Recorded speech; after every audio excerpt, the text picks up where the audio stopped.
Welcome to జనమాట. నేను మీ చంద్ర. ఎన్నికల దగ్గర పెడుతున్న కొద్ది ప్రచార హోరు అన్ని పార్టీలు హోరెత్తెక్కిస్తున్నాయి. ఇందులో భాగంగా YSR Congress party, TDP party ముందంజలో ఉన్నాయి. అయితే వైఎస్ఆర్ కాంగ్రెస్ పార్టీ జెన్యూన్గా గెలవాలని ప్రయత్నాలు చేస్తున్నారు.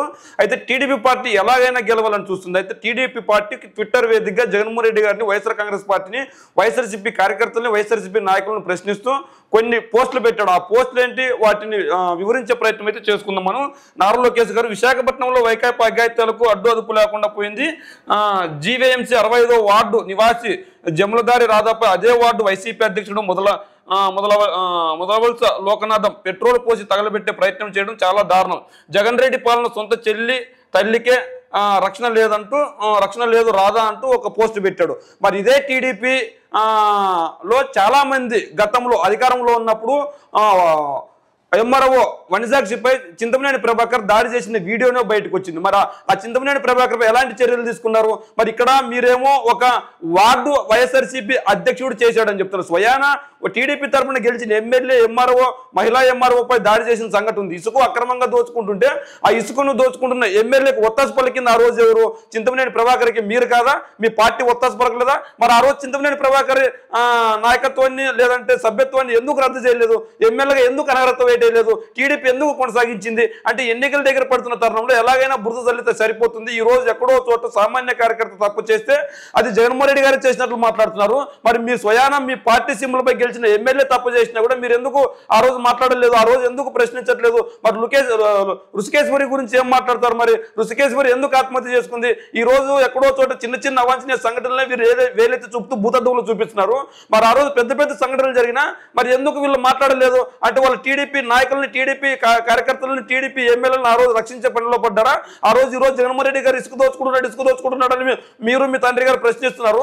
మరి మీరు మీ తండ్రి గారు ప్రశ్నిస్తున్నట్లే మరి ఈ రోజు ఆ రోజు చింతమనేని ప్రభాకర్ పై ఇసుక రీచ్ లో ఎంఆర్ఓ, లేడీ ఎంఆర్ఓ దాడి చేసాడా లేదా? మరి వనసాక్షిపై ఎలా దాడి చేయగలిగాడు ఆ రోజు? అంటే ఆ రోజు మీరు ఇసుక దోచుకున్నారు. ఆ ఇసుక దోచుకోవడానికి మీ నాన్నగారికి వాటా ఉందని నమ్మాలా ప్రజలు? ఈ రోజు ఎన్నికలు వస్తున్నాయి కాబట్టి చిన్న చిన్న అఘాయిత్యాలను, పెద్ద చిన్న చిన్న సంఘటనలను భూతత్వంలో పెట్టి చూపించే ప్రయత్నం చేస్తున్నారు. మరి ఇక్కడైతే బురద అయితే చల్లారు. అక్కడ ఏమన్నా ఒక ఫోటో రిలీజ్ చేశారు, పెట్రోల్ వచ్చే ప్రయత్నం చేసేది, ఒక వీడియో రిలీజ్ చేశారా? ఎందుకు రిలీజ్ చేయలేకపోయారు? రాధా గారి ఈ సంఘటన జరిగింటే ఖచ్చితంగా ప్రతి వైఎస్ఆర్సీపీ కార్యకర్త, ప్రతి వైఎస్ఆర్సీపీ నాయకుడు చింతిస్తారు. ఎందుకంటే ఈ రోజు జగన్మోహన్ రెడ్డి గారు కూడా ఖచ్చితంగా చర్యలు తీసుకుంటారు. ఎందుకంటే ప్రతి ఒక్కరికి మంచి చేకూడమే జగన్మోహన్ రెడ్డి గారి లక్ష్యము. మరి అలా కాకుండా ఈ రోజు జగన్మోహన్ రెడ్డి గారు ఎవరో చిన్న చిన్న నాయకులు, చిన్న చిన్న కార్యకర్తలు తప్పు చేసినా జగన్మోహన్ రెడ్డి గారికి ఆపాదిస్తున్నారు. మీకు ఇదేమన్నా మనసాక్షికి అర్థమవుతుందా? మరి ఈ రోజు జగన్మోహన్ రెడ్డి గారిపై బురద చల్లేటప్పుడు మీరు కూడా గతంలో జరిగిన సంఘటనలు ఒకసారి మేము మెమరేసుకోవాలి కదా. మరి ఆ సంఘటనలో ఆ రోజు మీరు ఎక్కడున్నారు? మరి ఆ రోజు మీరు మంత్రిగా ఉన్నారు. మరి మంత్రిగా ఉన్న మీరు ఎందుకు చర్యలు తీసుకోలేదు? 3 శాఖలకు మంత్రిగా ఉన్నారు. మీ నాన్నగారు ముఖ్యమంత్రిగా ఉన్నారు. ఆ రోజు ఇలాంటి పరిస్థితులు ఎందుకు దాపరించాయి? అంటే జగన్మోహన్ రెడ్డి గారు తప్పు చేయకపోయినా, జగన్మోహన్ రెడ్డి గారు తప్పులు దొరకట్లేదు. జగన్మోహన్ రెడ్డి గారు ప్రభుత్వం ప్రజలకు మంచి పరిపాలన చేసింది. ఈ రోజు జగన్మోహన్ రెడ్డి గారు దాదాపు ఆపద్ధర్మ ముఖ్యమంత్రిగా ఉన్నారు. అయినా కూడా జగన్మోహన్ రెడ్డి గారిపై ఏడుస్తున్నారు. ఎందుకు ఏడుస్తున్నారు అంటే ఖచ్చితంగా వచ్చే ఎన్నికల్లో మళ్ళీ జగన్మోహన్ రెడ్డి గారికి స్పష్టమైన మెజార్టీ వస్తుందని మీ సర్వేలో తేలినట్లుందా? మరి ఇలాంటి పరిస్థితుల్లో మీరైతే పోస్ట్ అయితే పెట్టారు, బాగుంది. మరి ఆ పోస్ట్కి చిత్తశుద్ధి ఎంత ఉంది? ఆ చిత్తశుద్ధిని కూడా మీరు ప్రశ్నించుకుంటే బాగుంటుంది కదా.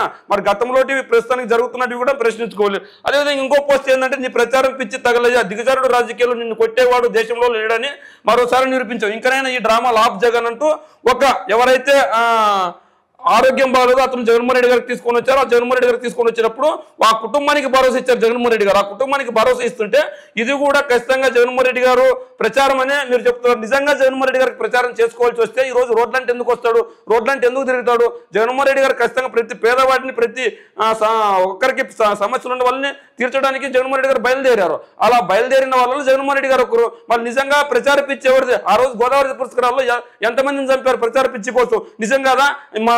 ప్రతిపక్షంలో ఉన్నప్పుడు ఎవరైతే పేదలకు రంజాన్ తోపా, సంక్రాంతి కానుక ఇలాంటి పెట్టి ఎంతమందిని చంపారు? ఇదే గుంటూరు జిల్లాలో, నెల్లూరు జిల్లాలో ఎంతమంది నిరుకు సందులు ప్రచార పబ్లిసిటీ పిచ్చి కోసం ఎంతమందిని చంపారు? మరి అవన్నీ మీకు కనిపించట్లేదా? ఈ రోజు జగన్మోహన్ రెడ్డి గారి దగ్గరికి వచ్చి ఎవరు చనిపోయిన దాఖలాలు లేవు. వాళ్ళ సమస్యను చెప్పుకోవడానికి వచ్చారు, తప్పేముంది? మరి వాళ్ళ సమస్య చెప్పుకోవడానికి వస్తే తప్పు అది కూడా ప్రచార పిచ్చి అవుతుందా?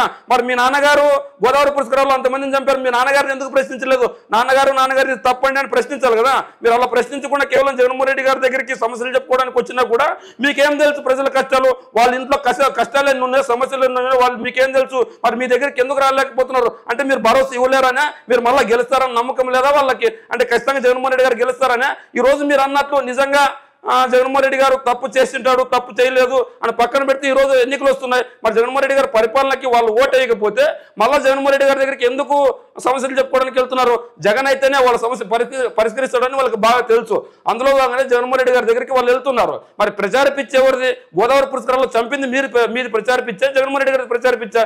జగన్మోహన్ రెడ్డి గారి కార్యక్రమాల్లో ఎక్కడైనా చనిపోయిన సంఘటనలు ఉన్నాయా?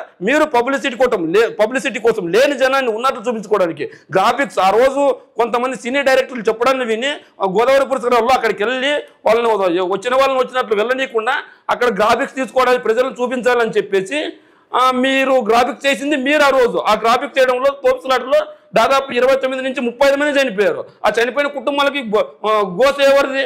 మరి మీది కదా. మరి గోదావరి పురస్కారాలకు చావు కారణం ఎవరు? ఆ రోజు అది ప్రచారపించంటే చావుకు కారకమైంది మీరు. జగన్మోహన్ రెడ్డి గారి దగ్గర సమస్యలు చెప్పుకోవడానికి వచ్చినా కూడా తప్పే. మీ దగ్గర సమస్యలు చెప్పుకోవడానికి రారు, మీ దగ్గర మాట్లాడడానికి రారు ప్రజలు. మరి ఎందుకు ఇలా జగన్మోహన్ రెడ్డి గారిపై నిందలేసే ప్రయత్నం చేస్తారు? అదేవిధంగా మీరు జగన్మోహన్ రెడ్డి గారి ప్రచార పిచ్చి అంటున్నారు. మరి మీరు ఇక్కడ చూసుకోండి ఇంకోటి, కూటమి ప్రభుత్వం అధికారంలోకి వస్తే యువతకు 5 సంవత్సరాలు 20 లక్షల ఉద్యోగాలు. మరి 2014 ఎన్నికల్లో ఇంటికో ఉద్యోగం ఇచ్చిన ఇంటికో ఉద్యోగం ఇస్తామని చెప్పిన మీరు ఆ రోజు ఇంటికో ఉద్యోగం ఎందుకు ఇవ్వలేదు? కేవలం తూతు మాత్రం ఉద్యోగాలు ఇచ్చి చేతులు దులుపుకున్నారు. మరి ఆ రోజు ఇంటికో ఉద్యోగం ఇచ్చింటే 2019లో జగన్మోహన్ రెడ్డి గారు గెలిచేవారు కాదు కదా. మళ్ళీ 20 లక్షల ఉద్యోగాలు ఇస్తామని కొత్తగా ఎందుకు ఎదుర్కోవాల్సి వచ్చింది? మరి అదేవిధంగా ఎవరికైతే ఉద్యోగాలు ఇవ్వో నిరుద్యోగ భృతి అంటే 20 లక్షల ఉద్యోగాలు ఇస్తామన్నదే మీరే. మరి ఉద్యోగం మీకపోతే 3000 నిరుద్యోగ భృతిని ఇస్తాం. ఏది నమ్మాలి రెండిట్లో? అంటే మీకే నమ్మకం లేదు. ఉద్యోగాలు 20 లక్షల ఉద్యోగాలు కల్పిస్తామని మీకే నమ్మకం లేదు. ఒకవేళ ఉద్యోగాలు కల్పించినప్పుడు మరి ఎందుకు 3000 రూపాయలు నిరుద్యోగ భృతి ఇవ్వాలి? అంటే మీరే ఉద్యోగాలు ఇస్తామని చెప్తారు కానీ ఉద్యోగాలు ఇవ్వరు. ఎట్లా? ఎందుకంటే 3000 నిరుద్యోగ భృతి ఇస్తారు. ఎన్నికలు ఇంకా 2029 ఎన్నికలు 2 నెలలు 3 నెలలు 4 నెలలు ఉన్నప్పుడు నిరుద్యోగ భృతి ఇచ్చి మేము ఉద్యోగాలు ఇవ్వలేకపోయాం, నిరుద్యోగ భృతి ఇచ్చామని చేతులు దులుపుకోవడానికి. అంటే ఈ 2 పథకాలను ఏ విధంగా చూడాలి? అంటే ఉద్యోగాలు ఇస్తాననేది మీరే, ఇవ్వనని తేటతెల్లం చేసేది మీరే. మీరు నిజంగా ఉద్యోగాలు 20 లక్షలు ఇస్తే మరి అదేవిధంగా 3000 నిరుద్యోగ భృతి ఎందుకు ప్రకటించాలి? మరి ప్రచార పిచ్చి అన్నారు. 2017లో దిగిన ఫోటోను ఎవరి దగ్గర? ఎలన్ మాస్క్ దగ్గర దిగిన ఫోటోని మీ నాన్నగారు ట్విట్టర్లో మీ నాన్నగారి ఫోటోని ఈరోజు ట్విట్టర్లో మీరు పెట్టారు. ఇది ప్రచార పిచ్చి అంటే, ఇది ప్రచార పిచ్చి అంటే జగన్మోహన్ రెడ్డి గారి ప్రచార పిచ్చి కాదు. జగన్మోహన్ రెడ్డి గారు దగ్గరికి నిజమైన సమస్యలు చెప్పుకోవడానికి ప్రజలు వస్తున్నారు. ఆ సమస్యలు ప్రజలు వస్తుంటే వాటిని మీరు చూసి ఏడవలేకపోతున్నారు, భరించలేకపోతున్నారు, ఓర్చుకోలేకపోతున్నారు. అందుకే ఏడుస్తున్నారు ఈరోజు. కానీ జగన్మోహన్ రెడ్డి గారు వైఎస్ఆర్ కాంగ్రెస్ పార్టీ అధికారంలోకి వచ్చిన తర్వాత 2019 ఎన్నికల్లో ఏదైతే హామీలు ఇచ్చారో ఆ హామీలు తూచా తప్పకుండా నెరవేరుస్తూ వచ్చాడు. నా వల్ల మీకు మంచి జరుగుతున్న ఓటేండి, లేకుంటే వేయకండి, జగనే చెప్పాడని చెప్పేసి జగన్మోహన్ రెడ్డి గారు చెప్తున్నారు. మరి జగన్మోహన్ రెడ్డి గారి దగ్గరికి సమస్యలు చెప్పుకోవడానికి వచ్చిన వాళ్ళది ప్రచార పిచ్చి అంటున్నారు. అదేవిధంగా ఎక్కడో ఒక చోట చిన్న సంఘటనలను భూతదంలో పెట్టి చూపించే ప్రయత్నం చేస్తున్నారు. ఇది ప్రచార పిచ్చి అంటే. ఆ రోజు చింతమనేని ప్రభాకర్ వనజాక్షిపై దాడి చేస్తే అది దాడి కాదు. ఈ రోజు ఎక్కడో ఒక చిన్న కార్యకర్త దాడి చేస్తే దాడి. ఎక్కడ దాడి జరిగినా దాడి దాన్ని తప్పనట్లేదు. కానీ ఆ దాడి జరిగిందో లేదో మీరు ఊరికే పెట్రోల్ పోసి తగలబెట్టే ప్రయత్నం చేశారు అని మీరు చెప్పగానే నిజం అయిపోతుందా? మరి అలా అన్నప్పుడు ఈనాడు ఆంధ్రజ్యోతి మీకు ఒత్తాసు పలుకుతూనే ఉన్నాయి. అలాంటప్పుడు మీ నాన్నగారు ముఖ్యమంత్రి అయినప్పటి నుంచి ఇప్పటి వరకు ఎప్పుడు ఓడిపోకూడదు. కానీ నిజమైన సమస్యలు ప్రజలకు తెలుసు, వార్తాపత్రికలకు జర్నలిస్టులకు ఎవరికి తెలియదు. ప్రజలకు ఎవరు కావాలో ఎవరు వద్దని స్పష్టంగా వాళ్ళకి తెలుసు. ఎవరిది ప్రచారపిచ్చి, ఎవరు దౌర్జన్యకారులు, ఎవరు గుండాకారులు, ఎవరు రౌడీకారులు అన్నది వాళ్ళకి స్పష్టంగా తెలుసు. మరి ఏదేమైనప్పటికీ నారా లోకేష్ గారు అయితే జగన్మోహన్ రెడ్డి గారిపై బురద జల్లే ప్రయత్నం చేస్తారు. మరి ఇంతగా దిగజారుడు బురద జల్లే ప్రయత్నం చేస్తారు అనుకోలేదు.